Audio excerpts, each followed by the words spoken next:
سلامونه ملګرو، راغلی یم کراچۍ ته او کراچۍ کې بیا ځان مو راورسو د تسلیم صاحب قبر ته. نو تسلیم صاحب په ژوندونو زه ولیدلې، یعنې دا واړو اوس چې راغلو نو داسې راته ښکاري چې مونږ واقعي د تسلیم صاحب سره میلاو شو.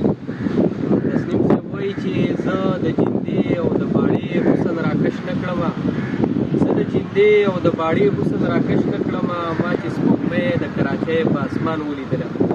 نو بیا ملګرو فرمایش کوم چې خامخا به ورځې او یو څو شعرونه به هم ووایي. د تسلیم صاحب دغه شعرونه د تاسو ټولو ته ډالۍ وي چې دا دومره لار وهل یاره وړه خبره نه وه، دا دومره لار وهل یاره وړه خبره نه وه، ځان تا ته رسول یاره وړه خبره نه وه.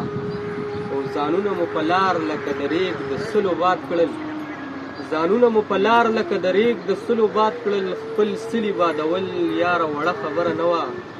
او په ځان باندې مو څومره په اسانه قدم کېښو، په ځان باندې مو څومره په اسانه قدم کېښو، خو ستا کبر وجل یاره وړه خبره نه وه.